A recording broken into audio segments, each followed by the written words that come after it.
Round 2 of the Shell Oils Australian Sidecar Championships, Heat 2 from Phillip Island. It's 6 laps, that's 27 kilometres, and a very big grid indeed forming up, headed by bike 51, Gavin Porteous and Jeff Spencer, that also won the first race. They didn't set the lap record. That was set by Greg Neal and John Flood on 82, who are alongside them on the grid. Also on the front row of the grid at 22, which is Nick Allen and Paul Whincup. And on the outside is number 5, Stephen Garbutt and Ian Stewart. Sorry, they've been replaced by, actually up on the front row, 32, quite rightly, Barry Ditchburn and Laurie Genova. 5's been moved off the originally published front row. Further back, Andre Bosman and his passenger Dave Kellett, both of them still suffering from injuries suffered at a race over in Kalgoorlie some years ago. All in readiness, and creeping away was Porteous on 51. He got a rocket ship start, and he was helped by the others getting a poor start, but he was also helped by moving a little bit early. Then Greg Neal on 82's next place, but sweeping around the outside of them is Stephen Garbutt and Ian Stewart. They're doing a good job at this moment, and nobody would know better the difficulty of getting one of these machines with a reasonably limited amount of horsepower. I mean, a 750 engine originally intended for a solo motorcycle with 2 men and a big 3-wheel machine, than Jeff Taylor, 14 times Australian champion. Yes, well, the start is very important, as it is in any race, but because the sidecar is a lot wider than the solos, it's very important to get away, and Gavin certainly got away very smartly there. I think he might have half jumped the start, but I think the gear ratio shows that his bike would be more suitable for starting, because it's got a road bike engine, or basically a road bike or a modified road bike engine with a lower first gear. Some of the road race engines have pretty high first gears, so they've got to be very careful with feathering the clutch on taking off. And also 2 people and that sort of weight of machinery. What would a sidecar weigh bear without the 2 people on board? Great shot there of Gavin Porteous. Something around about 150 kilograms, I think, going on memory. 2 people weighing about 65 kilos each, so that makes it up around 300 kilos, the total package. And that's plenty of mass to get moving with a 750cc engine. And here on 51, with Jeff Spencer doing a tremendous job hanging off the side, trying to keep that 3rd wheel, the sidecar wheel, down on the ground.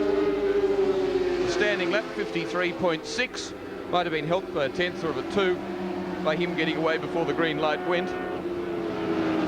But doing a good job nevertheless on the flying lap. Jeff, what sort of adjustments can you do? Andre Bosman was telling me of moving the wheel, the sidecar wheel, back and forth, and altering steering geometry to give more drive or less drive according to fast or slow corners. What sort of adjustments can you do to these curious unbalanced machines? Well, most of them aren't adjustable. They're really built by a known set of specifications and treated as such. Some of the overseas bikes, as the LCR, as Andre Bosman's bike is, they're adjustable toe-in and so on, but most of the bikes aren't adjustable.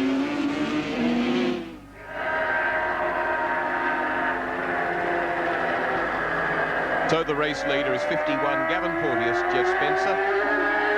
TSX 1000 Suzuki, 4-stroke, doing the job on his bike.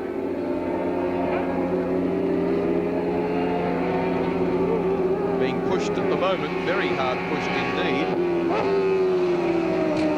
Both his machine, where Porteous is doing plenty and giving it a pretty hard time.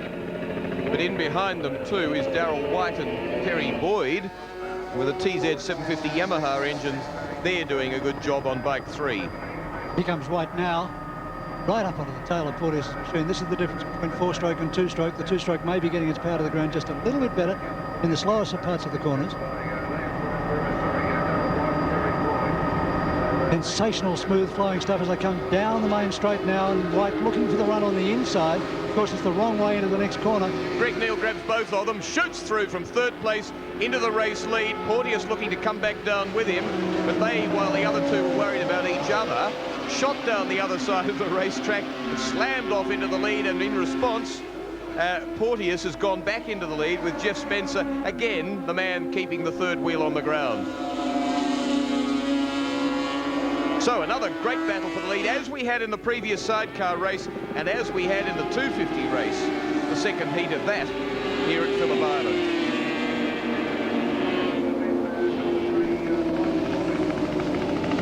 Jeff Taylor, how much does it unsettle the machine if your sidecar passenger starts darting around, moving back and forth at the wrong time?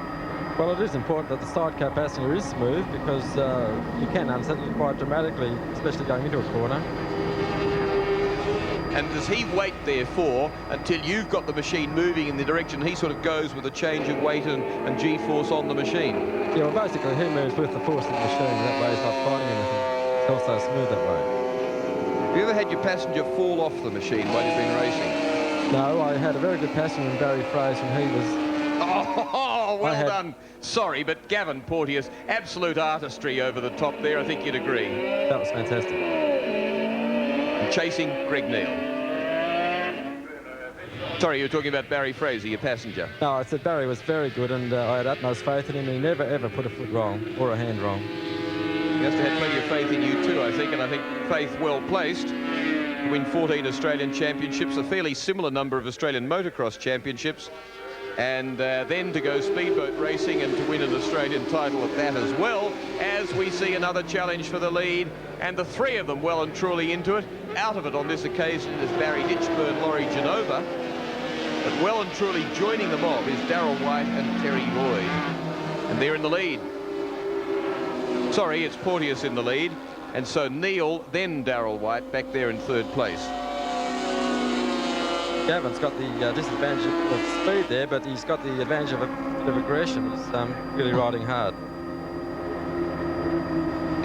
Look at the move from Neal then, just sensational, the extra speed he had to be able to get up alongside Porteous, and Porteous fights back again, under brakes, gets back the lead. You've got to say that the Porteous machine seems to have an advantage in brakes into the slower corners.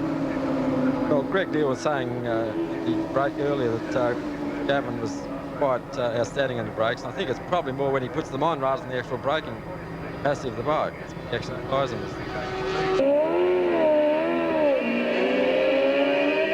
Great camaraderie, Jeff Taylor, in the sidecar class, isn't there? Great friendship. Yes, the riders stick together. I think they often share spare parts and so on, and tyres and so on, and it's always been the same. I noticed it was very much the same when I was overseas a couple of years ago. Same comradeship, same there. Why is it? Is it you feel a little bit as Ditchburn goes down into second place on 32, chasing 51, the Porteous combination, and Greg Neal at 82 trying to come back at them, but not quite succeeding.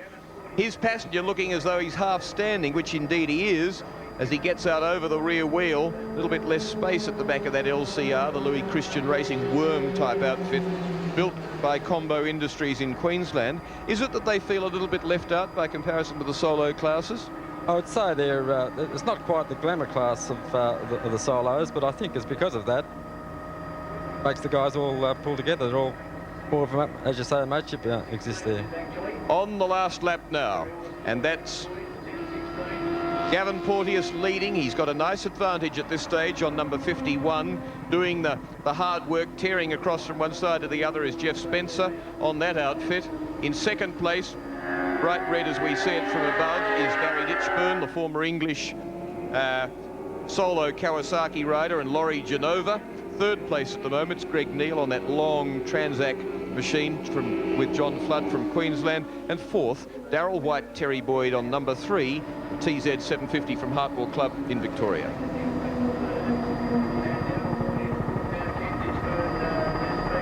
Down to the hairpin, down off Lukey Heights they go, streaming out of there. Just one long left-hander left to negotiate, and Gavin Porteous leading the foursome into it.